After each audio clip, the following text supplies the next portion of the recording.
Well, here I am in the flesh, as it were. And it is Tuesday morning after the holiday weekend. Oh, my goodness me. We had a rollicking time here in the White Hart yesterday. Stuart Dolby and I had a meeting, and there were several people who came into our meeting room, which is the front bar of the White Hart. Interesting people.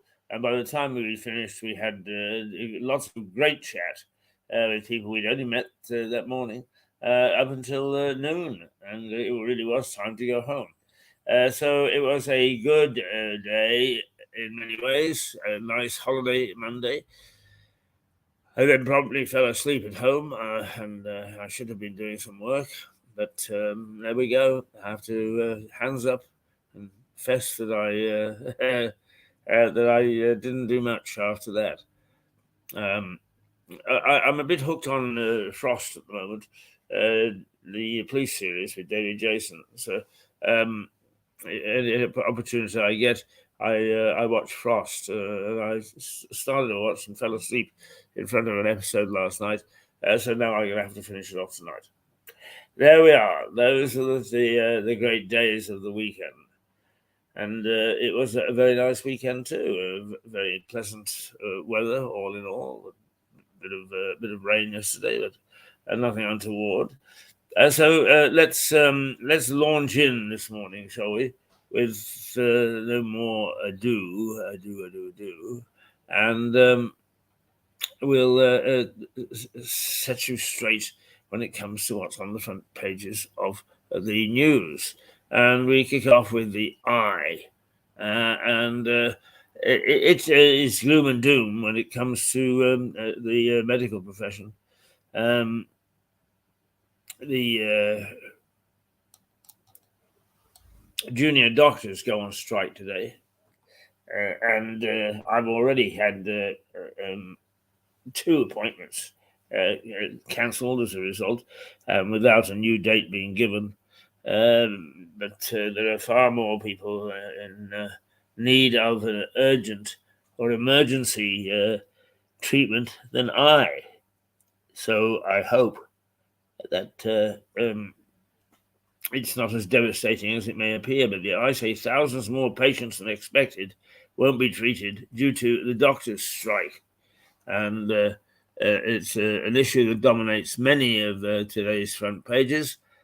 And the Eye warns that Tuesday's junior doctors' strike in England could see thousands more patients than expected have operations cancelled. The action is due to last 4 days. The action is due to last for 4 days. This is going to hurt former RCN union boss, Dr. Peter Carver, tells the paper. Elsewhere, Sir Keir Starmer's bid to assert his authority features on the front page following the fallout from Labour's controversial attack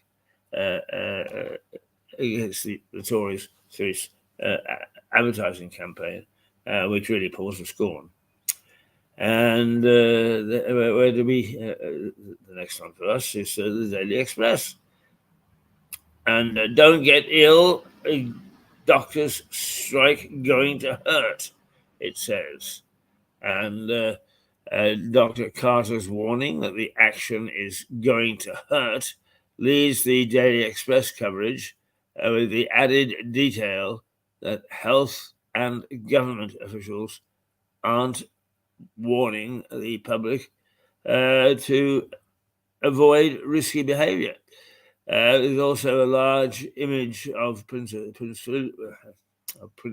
William and Harry in military uniform, seen on various front pages apart from the Express, with the promise that a sensational new TV series will explain why Harry went to war and William stayed at home.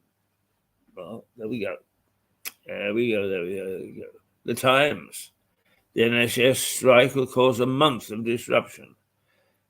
The strike will cause a month of disruption is how the Times frames the latest action by NHS staff.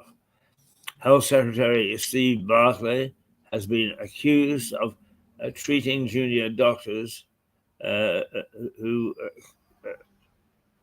with contempt after accusing those joining a picket line of maximizing disruption by choosing the week after a bank holiday weekend.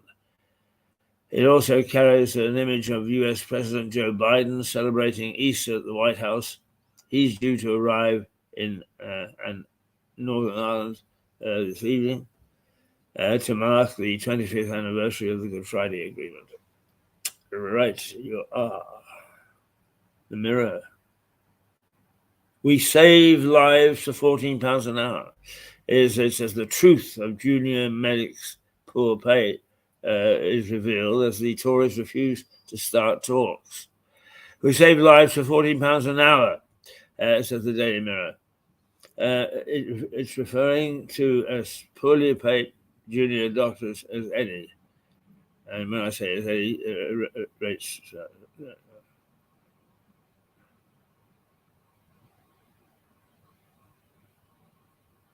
Okay. That's the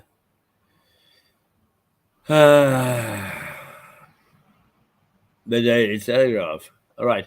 It goes on its main headline with Biden and the Northern Ireland Agreement. And so, let's see. It does go junior doctors plot chaos by striking after bank holidays. That looks as if it's almost written very strange way.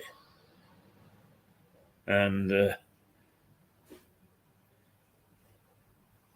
very strange way indeed. Is Biden will push to unite all Stormont parties. We must stick with that one. An image of President Biden alongside a life-size Easter bunny sits atop the Daily Telegraph, as does more detail on his imminent trip to Belfast. The paper reports that the US leader has arranged to meet leaders from all 5 of Northern Ireland's main political parties in a bold attempt to help break the deadlock that has kept Stormont without a functioning government for more than a year. Further down, there is a story about the junior doctors' strike, which the paper affects, quotes officials as saying could compromise patient safety. Or most certainly will compromise patient safety. Right, okay. Let's go to the good old stable FT, Financial Times, which Stuart keeps saying is a wonderful paper, wonderful paper. Indeed, it is. It is, and it was founded here in 18 something by Horatio Bottomley, one of the great fraudsters of all time, who lived just down the road from here, made his money by launching competitions in the papers that he owned, but made sure that his employees were the winners so that they could put the money back into his pocket. It's not a bad ruse if you can get it. Mr. Biden's trip to Northern Ireland is the focus of the Financial Times, with the paper leading on a parade that took place in Londonderry on Monday. It was organised by Republicans opposed to the Good Friday Agreement. The police had warned of possible financial difficulties. The paper notes adding petrol boards were thrown as a police van. Sorry, petrol bombs were thrown as a police van, so that the violence still lurks beneath the surface. But in fact, I spent many years when I lived in Northern Ireland while I was reporting on the trolls, and I have to say that my argument has always been that the younger people will not allow this violence to envelop the province the way that it did before. Hang on, perhaps what we should do is get rid of the doctors, should we, for a little while. Because the infrastructure has been laid now. Belfast is a beautiful city. Lots of entertainment, beautiful buildings, a great transport system. Are they going to throw that away? Are they going to go back to the miserable days? And they were miserable days of the Troubles. The betting is not. And I think not. I think the younger people in Northern Ireland have got more sense. And they know what they want. And many of them are just at the age to get involved in this debate. They're of an age that they can remember when it was pretty dour, and it was pretty nasty, and they don't want to go back to it. I'm sure they don't. All right. We're now going to the Daily Mail. 19 terror suspects among Channel arrivals. Now, the Mail leads on, and I think we wiped out the Channel image, the Channel immigrants. So we'll have to just lean over the top. 19 is an exclusive report with security sources said to have told the paper that 19 suspected terrorists, among those who have arrived in the UK illegally on small boats, they are now believed to be living in hotels paid for by the British taxpayer. Elsewhere, there's a mention of the chaos that is feared over the junior doctors' strike. Now, the security sources, this business about whether we're letting criminals in, is that there's a 90% chance, I would say, that quite a number of criminals, high-powered criminals, have used the pandemic, the situation with the economy and so on, to get out of where they were living and to get into what is a decent way of life normally in Britain. And the crazy thing is that our legislators, our leaders, are running around sort of acting like the good guys, putting some money into building new classrooms and that sort of thing. But the fact of the matter is that every time there is a revolution or a reason for refugees, as you get the first to arrive are criminals. Well, that's a generalization, I guess. But the fact of the matter is at the moment, the people who are in charge of our security are saying, tut, tut, tut. Oh, gosh, look, there's stuff going out on the media. I now would like my lady friend back, and I don't want this other girl. And they've got other things to make my home a nice one. And that is their key thing. Make it, their place of dwelling is a very nice one, a decent one. And why have terrorists and riots and so on break it down? Right? Break it down, and terrorists had data to support this view. And the first time I came across it, well, there were two really, is the criminals surged out of Hungary in the Hungarian Revolution of 1956. The world applauded what the dissidents did, but nobody ever bothered to find out what they were going to do once they were on these shores. And of course, we suddenly got a large pat when we couldn't actually keep an order.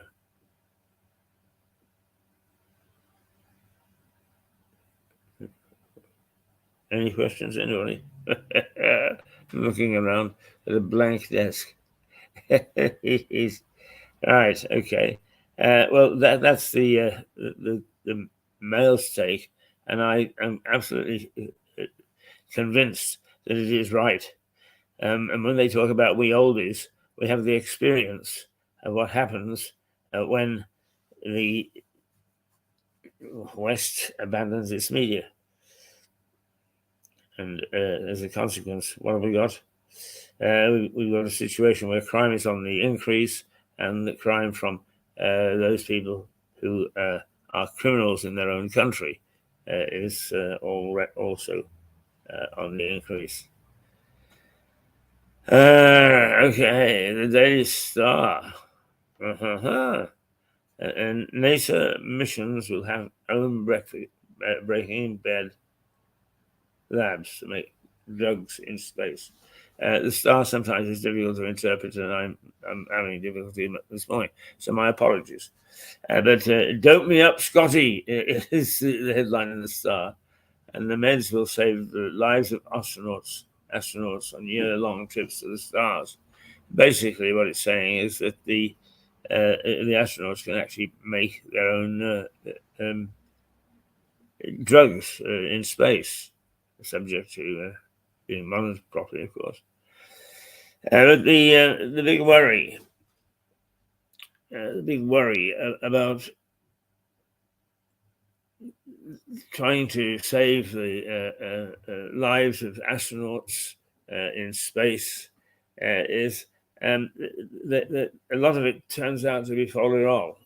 Less and less, because we now have the machines to organize it, to play with it.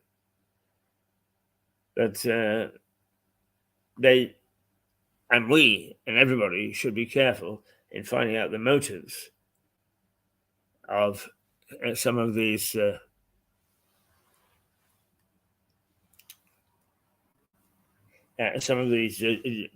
charities and do-gooders, because I'm sure that they are planning to do things properly, do it well. But criminals are very, very careful. They're very clever. They are very, very clever. All right, let's. I think what we need to do now is find out what it's doing outside, don't we? Yes, we should. If we can find if we can find out weather, which I just finished, but of course forgotten where I put it. So let's find the weather bit. One of the things that for tomorrow there is a severe weather warning out in effect by the Met Office. So be careful about that. Can we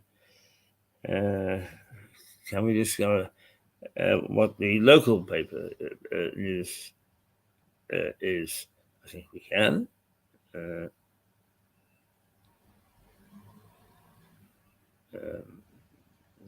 Give me my usual faff around a minute.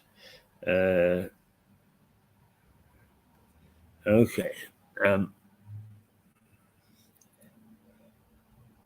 There are a couple of things in the local news that we thought we should include in this morning's bulletin, if you want to call it a bulletin.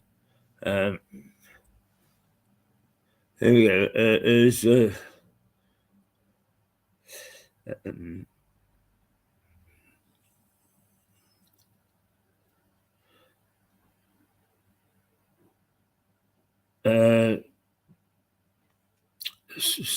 major supermarket issue. Yeah, that I remember now what this headline was: a major supermarket issues product recall. The undeclared ingredients which compose a health risk in one of the branch's products. Now, it may seem funny to say they're going to recall a product, but as you know, is there are some people, for instance, if they get a piece of honey or a peanut or whatever in their product, it can be death threatening. And I know because I have a grandson who is allergic to peanuts, and he's had several goes because they don't clearly label what's in the situation in the goods. So Tesco has already recalled a cereal because there are 2 undeclared ingredients in it, and it's not mentioned on the labels. So people take their life in their hands if they are allergic to using these things. So if you've got anything from Tesco, double check that they haven't recalled it. Double check that it's not venomous in the sense that it can do you harm.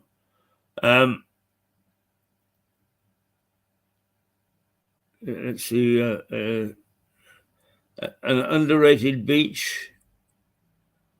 3 teenagers. Here we go. Yes, I knew there was violence here again. 3 Bexhill teenagers are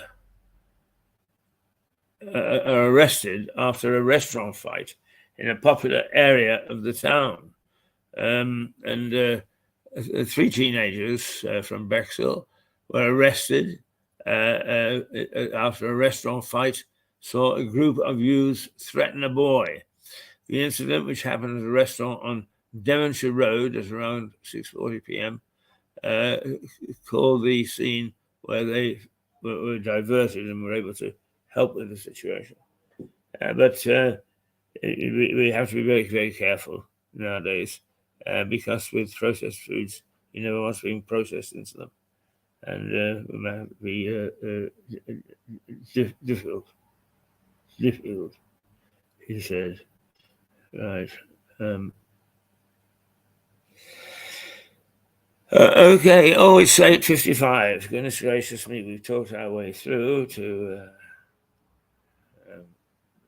It's time to take a break, to take a pause, and this business of worrying about. Well, hang on a minute. Let me get the headlines back.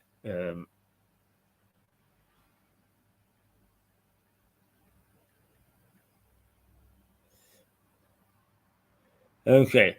This is about worrying about health, and the junior doctors on strike is a real one. The NHS, for once, seems to have been reasonably efficient in as much as it has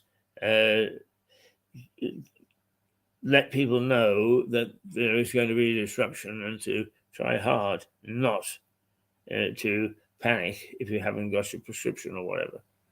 But the doctors on strike and the newspapers, generally speaking, are saying thousands more patients than anticipated or forecast are due to be treated.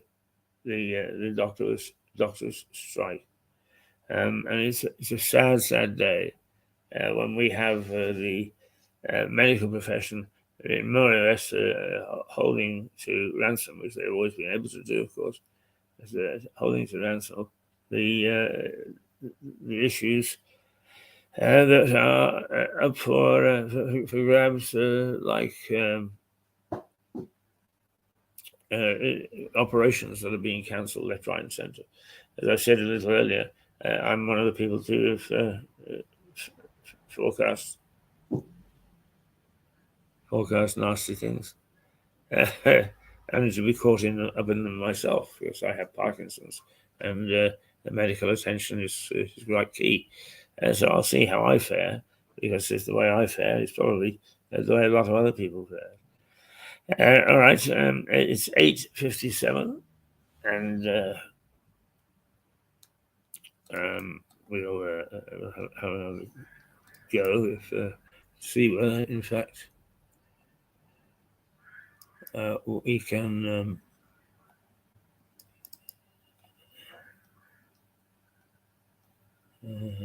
No, we didn't load it to that. I have no idea why.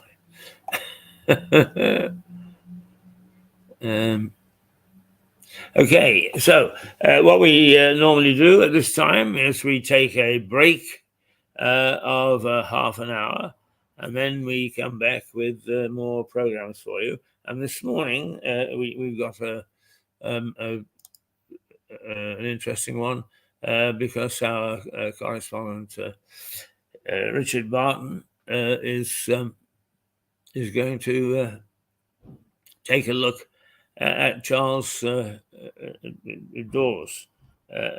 who was a nasty fraudster, and he lived on Lewis High Street. Have a look.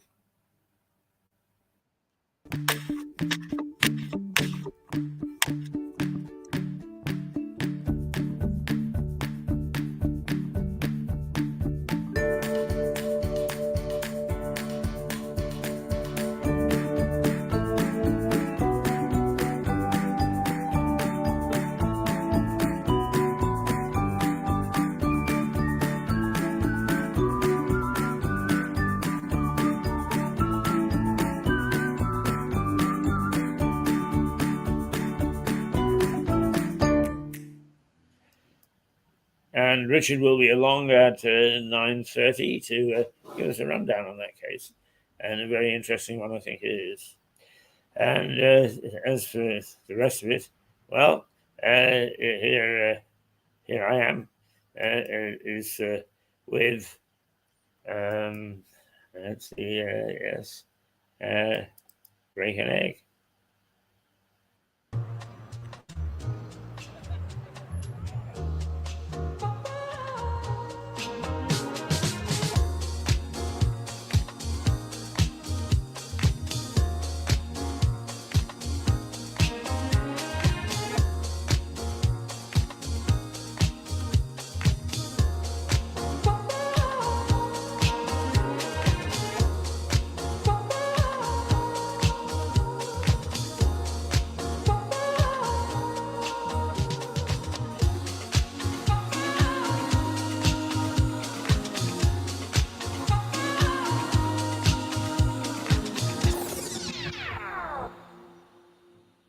So it is now 9:01. Oops, where am I? I better come back to you, hadn't I?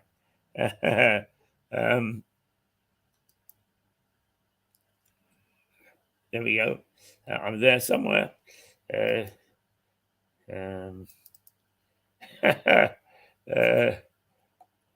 Not quite sure what I've done there. I think I probably hooked something up with them. Let's. There we go. There I am. I'm still there. I was lurking in the corner. Okay, we'll be back at 9:30 with Richard and his case of the fraudster, and we'll look forward to seeing you then. In the meantime, it is rather a nice day. It's a nice day out there at the moment. It's going to be sunny in the morning, but watch out because you're going to get heavy rain and brisk winds to sweep you into this new post-holiday week. All right, yeah. Toodle pip for the moment.